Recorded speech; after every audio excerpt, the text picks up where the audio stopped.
11 দলীয় জোটের সম্মানিত নেতৃবৃন্দ, আমরা আল্লাহর কাছে শুকরিয়া জানাচ্ছি যে আল্লাহ তাআলা জনগণের সামনে যারা ভোট ডাকাত তাদেরকে উন্মোচন করতে আমরা সক্ষম হয়েছি। বাংলাদেশে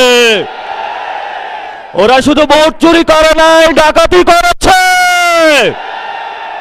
আমাদের সুস্পষ্ট অনেকগুলো দাবি রয়েছে। আজকে নির্বাচনের পরে 11 দলীয় যে ঐক্য রয়েছে, আমরা জনগণের সামনে উপস্থিত হয়েছি। আমরা প্রথমত বলতে চাই, পার্লামেন্টে যে ভোট ডাকাতরা গিয়েছে, জনগণের সামনে আমরা বিরোধী দল হিসাবে হাজির হয়েছি। আমরা রাজপথে থাকব। কড়ায় গন্ডায় ইঞ্চি ইঞ্চি করে জনগণের উপরে যারা ভোটের ইঞ্জিনিয়ারিং করেছে, ভোট ডাকাতি করেছে, নতুনভাবে জুলুম চাপিয়ে দেবার চেষ্টা করছে, আমরা তাদের কাছ থেকে বুঝে নেব ইনশাআল্লাহ। আমি সংক্ষিপ্ত কথা বলবো। আমাদের ভাই শহীদ উসমান হাদি আজকে আমাদের মধ্যে থাকতে পারতেন।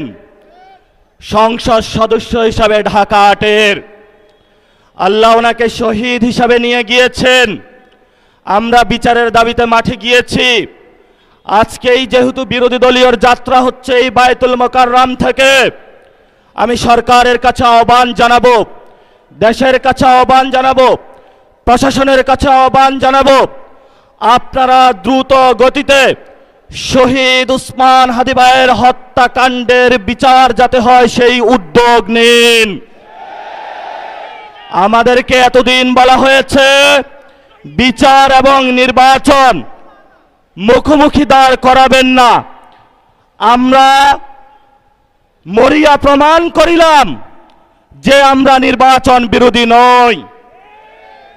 এখন সময় এসেছে শহীদ উসমান হাদি ভাইয়ের হত্যাকাণ্ডের বিচার করতে হবে। তৎকালীন সময়ে সংস্কারের নিয়ে বলা হয়েছিল, সংস্কার এবং নির্বাচন বিরোধী করার চেষ্টা চালানো হয়েছিল, ট্যাগ দেওয়া হয়েছিল, ওরা নির্বাচন চায় না। আমরা তোমাদের চোখে আঙ্গুল দিয়ে দেখিয়েছি আমরাই বাংলাদেশে গণতন্ত্র চাই, তোমরা চাও ভোট ডাকাতি করতে। এখন সময় এসেছে, কোন 9-6 চলবে না। সংস্কারে জনগণে যে হ্যাঁ ভোটে ম্যান্ডেট দিয়েছে, দ্রুত বাস্তবায়ন করতে হবে। সাথে সাথে বাংলাদেশে সন্ত্রাস, চাঁদাবাজি, দখলদারিত্ব বন্ধ করার উদ্যোগ নিতে হবে। এবং নির্বাচনের আগে আমরা এই বায়তুল মোকাররমে দাঁড়িয়ে একটি প্রটেস্ট করেছিলাম। ভোট ডাকাতির জন্য আমাদের জামাত ইসলামের এক ভাইকে খুন করা হয়েছিল। আমরা বলেছিলাম আমরা আবার আসব, দ্বিগুণ হয়ে আসব। এসেছে দ্বিগুণ হয়ে। আমাদের ভাইয়ের হত্যার বিচার বুঝে নিতে হবে। রাজপথ সংগ্রাম জারি রাখতে হবে।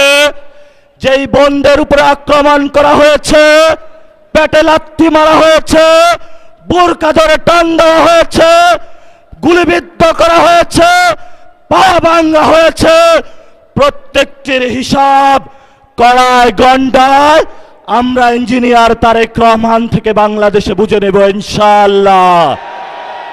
আমরা একমাত্র ভয় পাই কার কাছে? আল্লাহ ছাড়া আমরা কারো কাছে ভয় পাই